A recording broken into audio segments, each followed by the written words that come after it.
ನಮಸ್ಕಾರ, ನಾನು ನಿಮ್ಮ ಮನೀಶ್. ಇವತ್ತಿನ C++ ವಿಡಿಯೋಲಿ ನಾವು ಗ್ಲೋಬಲ್ ವೇರಿಯೇಬಲ್, ರೆಫರೆನ್ಸ್ ವೇರಿಯೇಬಲ್ ಮತ್ತು ಟೈಪ್ ಕಾಸ್ಟಿಂಗ್ ಬಗ್ಗೆ ಕಲಿಯೋಣ. ಓಕೆ, ಇವಾಗ ನಾನು VS ಕೋಡ್ ಓಪನ್ ಮಾಡ್ತೇನೆ. ಓಕೆ, ಇವಾಗ ನಾನೊಂದು ಫೈಲನ್ನು ಓಪನ್ ಮಾಡ್ತೇನೆ VS ಕೋಡಲ್ಲಿ. ಓಕೆ, ಒಂದು ನಿಮಿಷ. Code with Anish, C programming, right click, open with code. Okay, ಇವಾಗ ನಮ್ಮದು ಫೈಲ್ ಓಪನ್ ಆಗೈತಿ. ಸೊ ಇನ್ನಿನ ವಿಡಿಯೋಲಿ ನಾವು ಹೆಡರ್ ಫೈಲ್ಸ್ ಬಗ್ಗೆ ಎಲ್ಲ ಕಲ್ತಿದ್ವಿ. ಸೊ ನಮ್ದು ಸಿಸ್ಟಮ್ ಹೆಡರ್ ಫೈಲ್ಸನ್ನು ನಾವು ಈ ಆ್ಯರೋ ಮಾರ್ಕಿಂದ ಹೆಲ್ಪಿಂದ ರಿಪ್ರೆಸೆಂಟ್ ಮಾಡ್ತೇವೆ. ಮತ್ತು ನಮ್ದು ಓನ್ ಏನಾದ್ರು ಒಂದು ಹೆಡರ್ ಫೈಲ್ ಬರ್ತಿದ್ರೆ ಅದನ್ನ ನಾವು ಡಬಲ್ ಕೋಟ್ಸಿಂಗ್ ಮಧ್ಯದಲ್ಲಿ ಬರಿತೇವೆ. ಇವಾಗ ನಾವು ಈ ಆ್ಯರೋ ಮಾರ್ಕ್ ಹಾಕಿನೂ ಬರಿಬೋದು ಇದನ್ನು, ಆಯಿತಾ? ಇದು ವ್ಯಾಲಿಡೇ. ಓಕೆ, ಸೊ ಇದರಲ್ಲಿ ಏನು ಎರರ್ ಇಲ್ಲ. ಅಂದರೆ ಇವಾಗ ನೀವು ಒಬ್ಬರೇ ಇದು ಕೋಡನ್ನು ನೋಡೋಂಗಿಲ್ಲ, ಯಾರು ಬೇರೆಯವರು ನೋಡಿದ್ರೆ ಅವ್ರಿಗೂ ಅರ್ಥ ಆಗಬೇಕು. ಓಕೆ, ಇದು ಯೂಸರ್ ಡಿಫೈನ್ಡ್ ಹೆಡರ್ ಫೈಲ್ ಮತ್ತು ಇದು ಸಿಸ್ಟಮ್ ಹೆಡರ್ ಫೈಲ್ ಅಂತ ಅವ್ರಿಗೆ ಗೊತ್ತಾಗಬೇಕಲ್ಲ.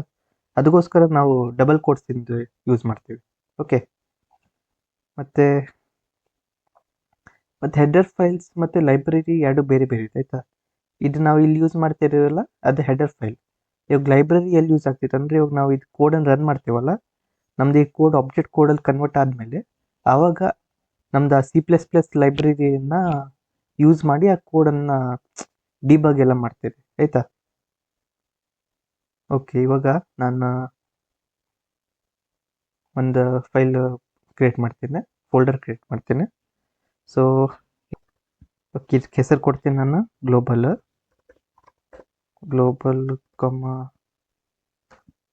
ರೆಫರೆನ್ಸ್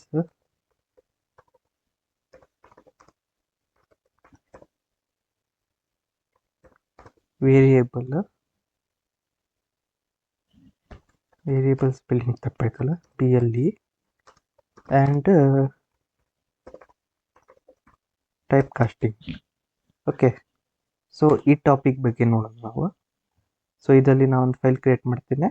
ಸೊ ಇದರಿಂದ ಹೆಸರು ಹಾಕ್ತೀನಿ ನಾನು global variable .cpp. Okay, so ಇದರಲ್ಲಿ ನಾವು ಗ್ಲೋಬಲ್ ವೇರಿಯೇಬಲ್ ಬಗ್ಗೆ ನೋಡೋಣ. ಸೊ ಅದಕ್ಕಿಂತ ಮೊದಲೇ ನಾವು ಒಂದು ಸ್ನಿಪಿಟ್ ಹೇಗೆ ಮಾಡೋದು ಅಂತ ನೋಡೋಣ.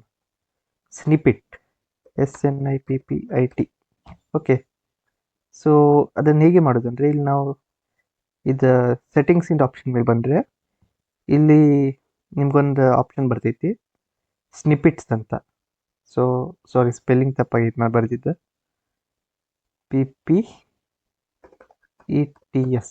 ಓಕೆ, ಸೊ ಈ ಸ್ನಿಪಿಟ್ಸ್ ಅನ್ನೋ ಒಂದು ಆಪ್ಷನ್ ಕ್ಲಿಕ್ ಮಾಡಿ, ಆಮೇಲೆ ಯಾವುದಿನ ಸ್ನಿಪಿಟ್ ಕ್ರಿಯೇಟ್ ಮಾಡ್ಬೇಕಂತಿದ್ದೀರಾ ಅಂತ ಅದಕ್ಕೆ ಚೂಸ್ ಮಾಡೋಕ್ಕಿಲ್ಲಿ. ಅಂದರೆ ಪ್ರೋಗ್ರಾಮಿಂಗ್ ಲ್ಯಾಂಗ್ವೇಜ್ ನಾವು C++ ಒಂದು ಸ್ನಿಪಿಟ್ ಯೂಸ್ ಮಾಡೋಕ್ಕಂತಿದ್ದೇವೆ. ಸೊ ಇವಾಗ C++ ಅಂತ ಇಲ್ಲಿ ಇತ್ತು ನೋಡಿ, ಇಲ್ಲ ನಿಮ್ಗೆ ಕಾಣ್ತಾ ಇಲ್ಲ ಅಂದರೆ CPP ಅಂತ ಬರ್ತೈತಿ. ಇದ್ರ ಮೇಲೆ ಕ್ಲಿಕ್ ಮಾಡಿ.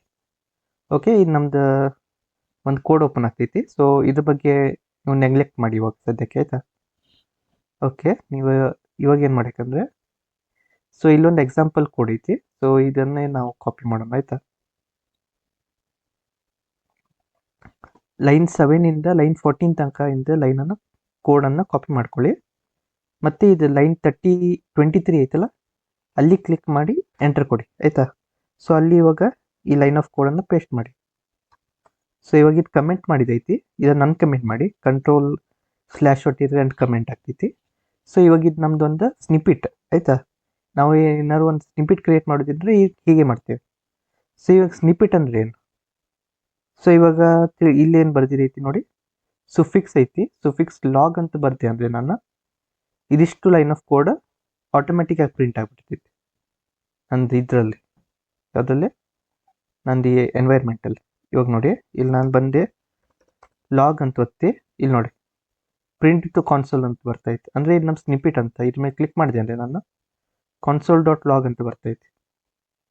ಯಾಕಂದರೆ ಇಲ್ಲಿ ನಾನು console.log ಅಂತ ಬರ್ದಿದ್ದಿತ್ತು. $1 ಅಂತ ಬರ್ದಿದ್ರೆ ಏನಂತ ಅರ್ಥ ಅಂದರೆ, ಸೊ ಇಲ್ಲಿ ಇವಾಗ ನಾನು $1 ಅಂತ ಬರೆದ್ರೆ ಇವಾಗ ನಾನು ಅದು ಎಂಟರ್ ಒತ್ತಿದ ಮೇಲೆ ಇಲ್ಲಿ ಕರ್ಸರ್ ನಂದು ಇಲ್ಲಿ ಬಂದು ಮುಟ್ತೈತಿ. ಮತ್ತು $2 ಅಂತ ಹಾಕಿದೈತಿ ನೋಡಿ ಇಲ್ಲಿ $2 ಹಾಕಿದೈತಿ.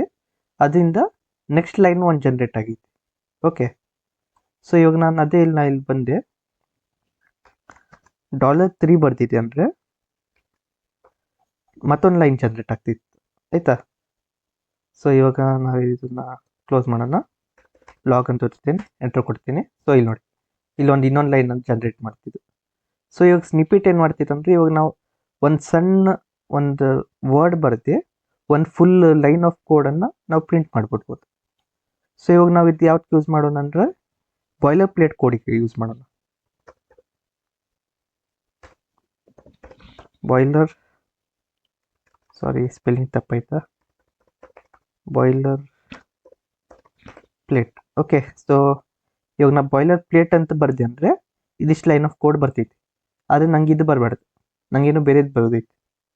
ಅದೇಂಗೆ ಮಾಡ್ಬೇಕಂದ್ರೆ ಇದನ್ನೆಲ್ಲ ತೆಗಿತೇನೆ ನಾನು, ಇದು ಡಬಲ್ ಕೋಡ್ಸ್ ಹಾಕಿ ಇದ್ರ ಮಧ್ಯದಲ್ಲಿ ಬರೀತೇನೆ ನಾನು. Include IOStream. ಓಕೆ, ಸೊ ಆಮೇಲೆ ನೆಕ್ಸ್ಟ್ ಲೈನ್ ಬರ್ತೈತಿ, ಕಾಮ ಹಾಕ್ತೀನಿ ನಾನು. ಆಮೇಲೆ ಮತ್ತೆ ಡಬಲ್ ಕೋಡ್ಸ್ ಹಾಕಿ using namespace STD. Okay, so ಇದಾದ್ಮೇಲೆ ಮತ್ತೊಂದು ಕಾಮ ಹಾಕಿ ಮತ್ತೆ ನೆಕ್ಸ್ಟ್ ಲೈನ್ ಬರ್ತೀನಿ, ಮತ್ತೆ ಡಬಲ್ ಕೋಡ್ಸ್ ಹಾಕಿ ಇವಾಗ ನೆಕ್ಸ್ಟ್ ಲೈನ್ ಏನು ಬರ್ತೈತಿ ಇಂಟ್ ಮೇನ್ ಅಂತ ಬರಿತೀನಲ್ಲ ನಾನು. ಸೊ ಅದಾದಮೇಲೆ ಒಂದು ಕೋಟನ್ನು ಓಪನ್ ಮಾಡ್ತೀನಲ್ಲ, ಅದಾದಮೇಲೆ ನೆಕ್ಸ್ಟ್ ಲೈನಲ್ಲಿ ನಾನು ಇಲ್ಲಿ ನಂದು ಆ ಕರ್ಸರ್ ಬರಬೇಕು ಇಲ್ಲಿ, ಅದಕ್ಕೋಸ್ಕರ ನಾ ಇಲ್ಲಿ $1 ಅಂತ ಹಾಕ್ತೀನಿ. ಅದಕ್ಕೋಸ್ಕರ ಇಲ್ಲಿ ನನ್ನ ಕರ್ಸರ್ ಬರಬೇಕು, ಅದಕ್ಕೋಸ್ಕರ ನಾನು $1 ಅಂತ ಹಾಕಿದೆ ಆಯಿತಾ. ಸೊ ನೆಕ್ಸ್ಟ್ ಏನು ಬರ್ತೈತಿ, ನೆಕ್ಸ್ಟ್ ರಿಟರ್ನ್ 0 ಬರಬೇಕು, ರಿಟರ್ನ್ 0. ಅದಾದಮೇಲೆ ಒಂದು ನಿಮಿಷ ಇಲ್ಲಿ ಕೊಮ ಹಾಕ್ಬೇಕಾಯ್ತಾ, ಕೊಮಾನ್ ಮಿಸ್ ಮಾಡಬೇಡಿ, ಕೊಮಾನ್ ಮಿಸ್ ಮಾಡಿದ್ರೆ ಎರರ್ ಬರ್ತೈತಿ.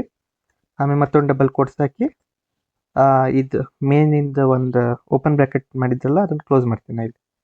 ಸೊ ಓಕೆ, ಸೊ ಇಲ್ಲಿ ನೀವು ಇದೇನಾದ್ರು ಬರಿಬೋದು, ಇಲ್ಲಿ ಒಂದು ಡಿಸ್ಕ್ರಿಪ್ಷನ್ ಆಯಿತಾ, ಬರೀಲೇಬೇಕಂತೇನಿಲ್ಲ, ಆದರೆ ನಿಮ್ಗೆ ಅಲ್ಲಿ ಡಿಸ್ಪ್ಲೇ ಆಗ್ತಿತ್ತು ಅದು.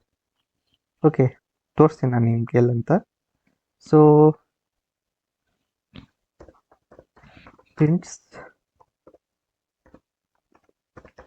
Boiler plate code. Okay, so ಆಯಿತು, ಇದು ನಮ್ದು. ಸೊ ಇದು ನಮ್ಗೆ ಸೇವ್ ಆಗ್ತೈತಿ. ಸೇವ್ ಆಗಿಲ್ಲ ಅಂದರೆ ನೀವು Ctrl+S ಒತ್ತಬೇಕು ಸೇವ್ ಆಗಲಿಕ್ಕೆ. ಸೊ ಇಲ್ಲಿ ನಿಮಗೆ VS ಕೋಡ್ ಒಂದು ಆಪ್ಷನ್ ಬರ್ತೈತಿ, ಫೈಲ್ ಮೇಲೆ ಕ್ಲಿಕ್ ಮಾಡಿದರೆ ಇಲ್ಲಿ ಆಟೋ ಸೇವ್ ಅನ್ನೋ ಒಂದು ಆಪ್ಷನ್ ಬರ್ತೈತಿ. ಇದನ್ನು ಚೆಕ್ ಮಾಡಿ ಇಟ್ಕೊಳ್ಳಿ. ಚೆಕ್ ಮಾಡಿಟ್ರೆ ಏನಂದರೆ ನಿಮ್ದು ಏನೇನು ಕೋಡ್ ಬರೀತಾ ಹೋಗ್ತಿರಲ್ಲ ಅದು ಆಟೋಮೆಟಿಕ್ಕಾಗಿ ಸೇವ್ ಆಗ್ತಾ ಹೋಗ್ತೈತಿ ಆಯಿತಾ. ಸೊ ಇವಾಗ ನಾನಿಲ್ಲಿ ವಾಪಸ್ ನಂದು ಇದಕ್ಕೆ ಬರ್ತೀನಿ, ನಾನು ಗ್ಲೋಬಲ್ ವೇರಿಯೇಬಲಿಂದ ಫೈಲ್ ಕ್ರಿಯೇಟ್ ಮಾಡಿದ್ದೆ ಅಲ್ಲೇ. ಸೊ ಎಲ್ಲ ಡಿಲೀಟ್ ಮಾಡ್ತೀನಿ. ಇವಾಗ ನಾನು ಬಾಯ್ಲರ್ ಪ್ಲೇಟ್ ಅಂತ ಬರೆದ್ರೆ ಪ್ರಿಂಟ್ ಕಾನ್ಸೋಲ್ ಅಂತ ಬರ್ತೈತೆ ನೋಡಿ. ಸೊ ಇದ್ರ ಮೇಲೆ ನಾನು ಹವರ್ ಮಾಡಿದ್ದೆ ಅಂದರೆ ಸೊ ಅದರಲ್ಲಿ ಏನು ಲೈನ್ ಆಫ್ ಕೋಡ್ ಐತೆ ಅಂತ ಬರ್ತೈತೆ. ಸೊ ಇದ್ರ ಮೇಲೆ ಕ್ಲಿಕ್ ಮಾಡ್ತೇನೆ, ಇದನ್ನ ಬಾಯ್ಲರ್ ಪ್ಲೇಟ್ ಕೋಡ್ ಬಂತು. ನೀವು ಇದು ಕ್ಲಿಕ್ ಮಾಡ್ಬೇಕಂತೂ ಇಲ್ಲ. ಸೊ ನೀವು ಇಲ್ಲಿ ಜಸ್ಟ್ ಬಾಯ್ ಅಂತ ಬರ್ದು ಎಂಟರ್ ಕೊಟ್ಟರೆ ಸಾಕು. ಓಕೆ, ಸೊ ಸ್ನಿಪಿಟ್ ಏನು ಮಾಡ್ತಿದ್ದೆ ಅಂದರೆ ನಮ್ದು ಇವಾಗ ಯಾವುದೋ ಒಂದು ಲೈನ್ ಆಫ್ ಕೋಡ್ ಬರೀಲಿಕ್ಕೆ ಐತಿ ಅಂದರೆ ಅದು ಫಿಕ್ಸ್ ಬರೀಲೇಬೇಕಾಗಿರ್ತಿತ್ತಲ್ಲ, ಅಂಥ ಕೋಡನ್ನು ಸ್ನಿಪಿಟಾಗಿ ಯೂಸ್ ಮಾಡ್ಬೋದು, ಇದು ಕ್ರಿಯೇಟ್ ಮಾಡ್ಕೊಳ್ಬೋದು ಇಲ್ಲಿಂದ. ಓಕೆ, ಸೊ ಇವಾಗ ನಮ್ಮದು VS ಕೋಡಲ್ಲಿ ಇನ್ಬಿಲ್ಟ್ ಸ್ನಿಪಿಟ್ಸ್ಗಳು ಇದಾವೆ. ಅದು ಯಾವುದಂದ್ರೆ ಇವಾಗ ನಾನು ಇಲ್ಲಿ ಫಾರ್ ಅಂತ ಬರ್ದೇನೆ ರೀ ನಾನು.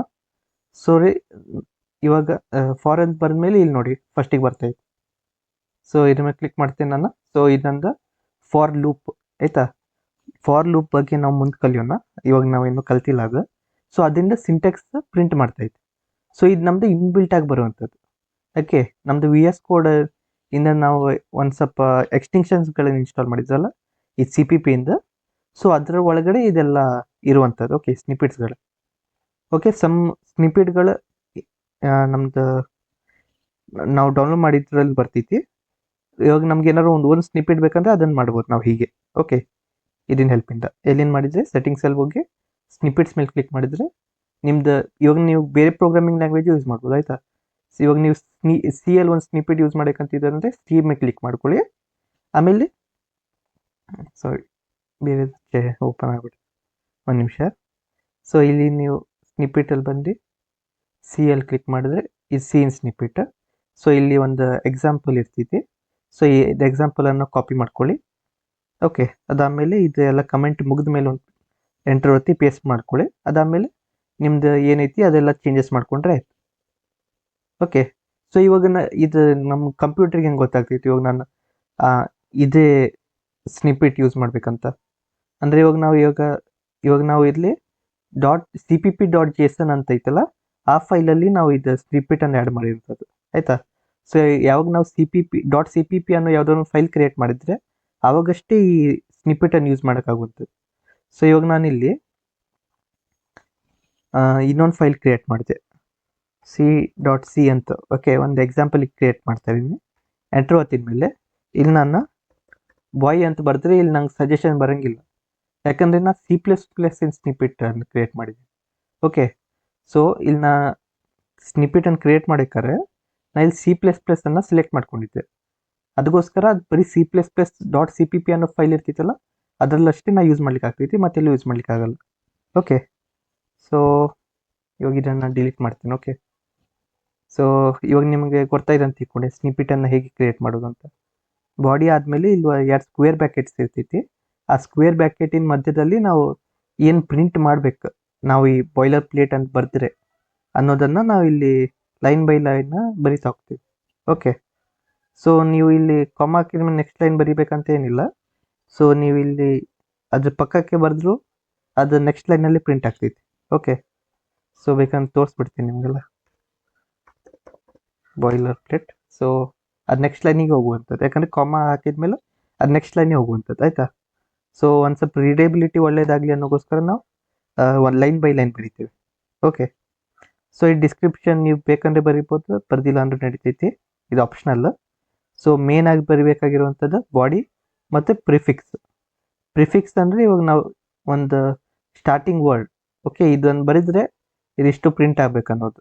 Okay, so print to console ಅಂತ ಇದರಿಂದ ಹೆಸರು ಐತಿ. ಸೊ ಇಲ್ಲಿ ನೀವು ಚೇಂಜ್ ಮಾಡ್ಕೋಬೋದು, ಪ್ರಿಂಟ್ ಟು ಕಾನ್ಸೋಲ್ ಅನ್ನೋ ಬದಲಾಗಿ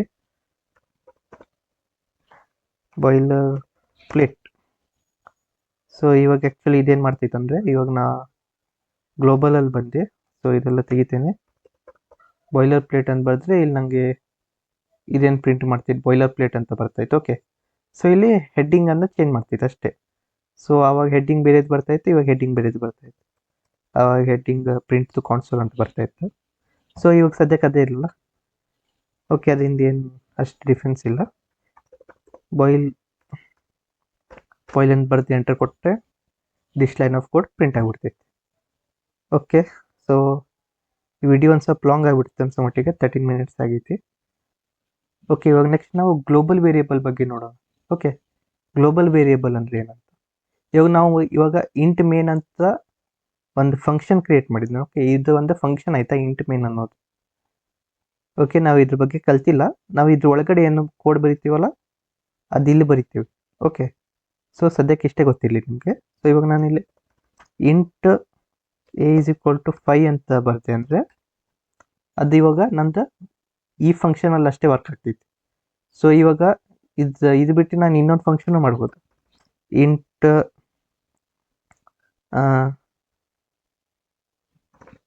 ಹಲೋ ಅಂತ ಒಂದು ಫಂಕ್ಷನ್ ಕ್ರಿಯೇಟ್ ಮಾಡ್ಬೋದು ನಾನು. ಓಕೆ, ಸೊ ಒಂದು ನಿಮಿಷ.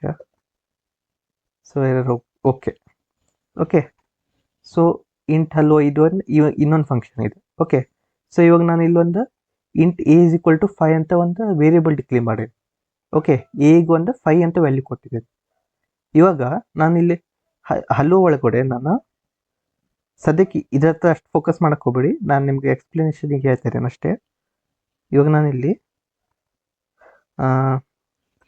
cout ಎ ಅಂತ ಹೇಳಿದ್ರೆ ಎರರ್ ಬರ್ತೈತಿ ಇಲ್ಲಿ, ಯಾಕಂದರೆ ಇದಕ್ಕೆ ಎ ಅಂದರೆ ಏನಂತ ಗೊತ್ತಿಲ್ಲ. ಓಕೆ, ಸೊ ಇದನ್ನ ಅರ್ಥ ಏನಂದರೆ ಇದು ನಮ್ದು ಲೋಕಲ್ ವೇರಿಯೇಬಲ್ ಅಂತ ಅರ್ಥ. ಲೋಕಲ್ ವೇರಿಯೇಬಲ್ ಅಂದರೆ ಇವಾಗ ನಮ್ದು ಇಂಟ್ ಮೇನ್ ಅನ್ನೋ ಒಂದು ಫಂಕ್ಷನ್ ಐತಲ್ಲ ಅದರಲ್ಲಿ ಅಷ್ಟೇ ನಾವು ಈ ವೇರಿಯೇಬಲ್ನ ಯೂಸ್ ಮಾಡ್ಲಿಕ್ಕೆ ಆಗ್ತೈತಿ. ಅದು ಬಿಟ್ಟು ಬೇರೆ ಹೊರಗಡೆ ನಾವು ಎಲ್ಲೂ ಯೂಸ್ ಮಾಡ್ಲಿಕ್ಕೆ ಆಗಲ್ಲ.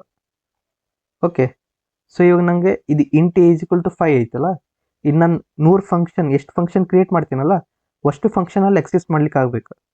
ಹಾಗೇನಾದ್ರು ಮಾಡ್ಲಿಕ್ಕಿತ್ತಂದರೆ ನಾ ಇಲ್ಲಿಂದ ಇದನ್ನು ತೆಗೆದುಬಿಟ್ಟು ನಾ ಏನು ಮಾಡ್ತೀನಂದರೆ using namespace S T D ಐತಲ್ಲ, ಅದಾದಮೇಲೆ int a is equal to 5 ಅಂತ ಹಾಕ್ತೇನೆ.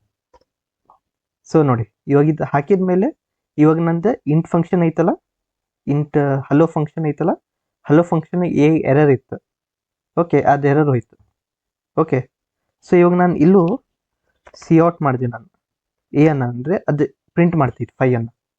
ಓಕೆ, ಸೊ ಇದು ಗ್ಲೋಬಲ್ ವೇರಿಯೇಬಲ್ ಅಂದರೆ ಇದು. Okay, so namespace S T d ಆದಮೇಲೆ ನಾವು ಇಲ್ಲಿ ಹೊರಗಡೆ ಯಾವುದಾದ್ರು ಒಂದು ಫಂಕ್ಷನ್ ಹೊರಗಡೆ ನಾವು ಏನಾದ್ರು ಒಂದು ಡಿಕ್ಲರೇಷನ್ ಮಾಡ್ತೀವಿ ಅಂದರೆ ವೇರಿಯೇಬಲಿಂದ, ಅದು ನಾವು ಫುಲ್ ಓವರ್ ಆಲ್ ಎಲ್ಲ ಫಂಕ್ಷನ್ ಅಥವಾ ನಾವು ಏನಾದ್ರು ಕ್ರಿಯೇಟ್ ಮಾಡ್ತೀವಲ್ಲ ಎಲ್ಲ ಕಡೆನೂ ನಾವು ಆ ವೇರಿಯೇಬಲನ್ನು ಯೂಸ್ ಮಾಡ್ಬೋದು. ಓಕೆ, ಸೊ ಇವಾಗ ನಾ ಏನಾದ್ರು ಇಲ್ಲಿ ಹಲೋ ಅನ್ನೋ ಫಂಕ್ಷನಲ್ಲಿ ನಾನು int b is equal to 10 ಅಂತ ಡಿಕ್ಲೇರ್ ಮಾಡಿದೆ ಅಂದರೆ, ಸೊ ಇದು ಬರೀ ಬಿ ಇದು ಹಲೋ ಅನ್ನೋ ಫಂಕ್ಷನಿಗೆ ಅಷ್ಟೇ ಸೀಮಿತವಾಗಿರ್ತೈತಿ. ಇವಾಗ ನಾನು ಮೇನ್ ಫಂಕ್ಷನಲ್ಲಿ ಹೋಗಿ ಬಿ ಅನ್ನು ಪ್ರಿಂಟ್ ಮಾಡಿದ್ರೆ ಅದು ಎರರ್ ತೋರಿಸ್ತೈತಿ. ಓಕೆ, ನಿಮ್ಗೆ ಅರ್ಥ ಆಯ್ತು ಅಂತ ಹೇಳಿದ್ದೇನು ಗ್ಲೋಬಲ್ ವೇರಿಯೇಬಲ್ ಅಂತ ಏನಂತ. ಸೊ ಇದು ನಮ್ಮದು ಲೋಕಲ್ ವೇರಿಯೇಬಲ್, ಇದು ನಮ್ಮದು ಗ್ಲೋಬಲ್ ವೇರಿಯೇಬಲ್. ಓಕೆ, ಸೊ ಇವಾಗ ನಾನು ಸದ್ಯಕ್ಕೆ ಇದು ಫಂಕ್ಷನ್ ಅಂತ ತೆಗೆದುಬಿಡ್ತೇನೆ ಆಯಿತಾ, ನಿಮ್ಗೆ ಕನ್ಫ್ಯೂಸ್ ಮಾಡೋಕ್ಕೆ ಇಷ್ಟ ಇಲ್ಲ ನನಗೆ. ಓಕೆ, ಫಂಕ್ಷನ್ ಅಂತ ತೆಗೆದುಬಿಡ್ತೇನೆ ಅಂದರೆ ಕಮೆಂಟ್ ಮಾಡಿಬಿಡ್ತೇನೆ, ನಿಮಗೆ ರೆಫರೆನ್ಸಿಗೆ ಇರಲಿ. ಓಕೆ, ಸೊ ಇವಾಗ ನಾನು ಇಲ್ಲಿ ಎ ಅನ್ನು ಪ್ರಿಂಟ್ ಮಾಡ್ಬೋದು. ಓಕೆ, ಸೊ ಇವಾಗ ಇಲ್ಲಿ ನಾನು int b is equal to 10 ಅಂತ ಇಟ್ಟೇನೆ ನಾ ಇಲ್ಲಿ ಪ್ರಿಂಟ್ ಮಾಡ್ಬೋದು. ಓಕೆ, ಇವಾಗ ನಾನು ಇಲ್ಲಿ ಸಿ ಔಟ್ ಬಿ ಮಾಡಿದರೆ ಬಿ ಪ್ರಿಂಟ್ ಆಗ್ತೈತಿ. ಓಕೆ, ಸೊ ಇದು ನಮ್ಮದು ಲೋಕಲ್ ವೇರಿಯೇಬಲ್, ಇದು ನಮ್ಮದು ಗ್ಲೋಬಲ್ ವೇರಿಯೇಬಲ್. ಓಕೆ, ನಾ ಇಲ್ಲಿ ಬರೆದೇ ಬಿಡ್ತೀನಿ. ಎ ಈಸ್ ಕ್ಯಾಪಿಟಲ್ ಹಾಕ್ಬಿಡೋಣಲ್ಲ, ಎ ಈಸ್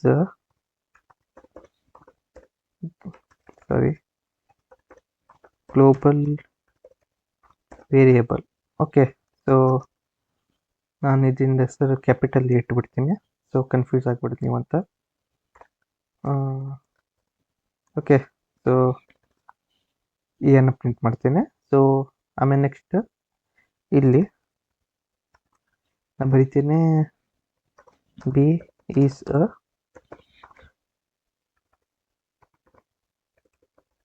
ಲೋಕಲ್